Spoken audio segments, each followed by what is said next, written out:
જય ખોડિયાર માં। પ્રિય ભક્તજનો, આ સંસારના દરેક દુઃખ, ભય અને અંધકાર વચ્ચે એક દિવ્ય શક્તિ હંમેશા આપણા સાથે ચાલે છે। એ શક્તિ છે માં ખોડિયાર। જ્યાં વિશ્વાસ છે ત્યાં માં ખોડિયાર છે, જ્યાં ભક્તિ છે ત્યાં માં ખોડિયાર છે, અને જ્યાં સાચું હૃદયથી સ્મરણ છે ત્યાં માતાજી પોતાની કૃપા વરસાવે છે।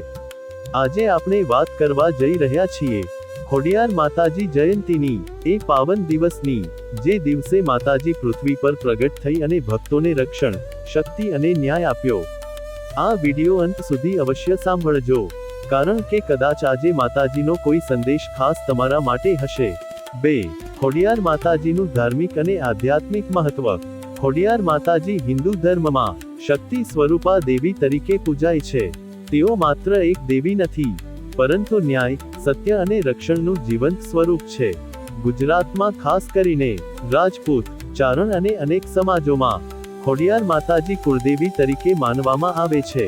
આધ્યાત્મિક રીતે જો જોઈએ તો માં ખોડિયાર આપણને શીખવે છે કે અહંકાર છોડો, સત્યનો માર્ગ પકડી રાખો, અને અન્યાય સામે ડર્યા વગર ઊભા રહો। 3. પૌરાણિક કથા ખોડિયાર માતાજીનો અવતાર। પૌરાણિક કથાઓ અનુસાર ખોડિયાર માતાજીનો જન્મ ચારણ કુટુંબમાં થયો હતો। કહેવાય છે કે માતાજી બાળપણથી જ દિવ્ય શક્તિઓ ધરાવતા હતા। એક વખત આસપાસના શાસકોએ ચારણ સમાજ પર અન્યાય કર્યો, ત્યારે માતાજીએ પોતાની શક્તિ પ્રગટ કરી અને દુષ્ટ શક્તિઓને દંડ આપ્યો। માતાજીએ સાબિત કર્યું કે જે સત્યના માર્ગે ચાલે છે તેને કોઈ પરાજિત કરી શકતું નથી। આજથી જ લોકોએ તેમને ખોડિયાર માં તરીકે પૂજવાનું શરૂ કર્યું। 4. ખોડિયાર માતાજીનો ઉપદેશ રોજિંદા જીવનમાં ઉપયોગ। માં ખોડિયાર આપણને શીખવે છે, સત્ય બોલો, અન્યાય સહન ન કરો, નબળાનું રક્ષણ કરો, અહંકારથી દૂર રહો, શ્રદ્ધા અને ધૈર્ય રાખો। જો જીવનમાં મુશ્કેલીઓ આવે તો માતાજીને યાદ કરો અને કહો, માં, મને સાચો માર્ગ બતાવ। આ રીતે માતાજી આપણા અંતરાત્માની અવાજ બની જાય છે। 5. શું કરવું અને શું ન કરવું, ડૂઝ અને ડોન્ટ્સ। શું કરવું જોઈએ? રોજ માતાજીનું સ્મરણ કરવું, સત્ય અને ન્યાયના માર્ગે ચાલવું, જરૂરિયાતમંદને મદદ કરવી, ગુસ્સા પર નિયંત્રણ રાખવું, ભક્તિ સાથે જીવન જીવવું। શું ન કરવું જોઈએ? ખોટું બોલવું નહીં, અન્યાયમાં ભાગ ન લેવો, અહંકાર અને દંભ ન રાખવો, માતાજીનું નામ લઈને ખોટું કાર્ય ન કરવું। 6.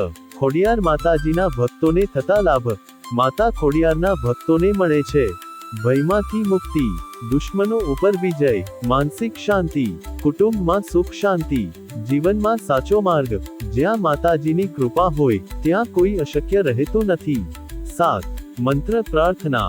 હવે ચાલો માતા ખોડિયારની કૃપા મેળવવા એક સરળ પ્રાર્થના કરીએ। પ્રાર્થના। હે માં ખોડિયાર, મને સત્યનો માર્ગ બતાવો, મારા દુઃખ દૂર કરો, અને મને સદ્બુદ્ધિ આપો।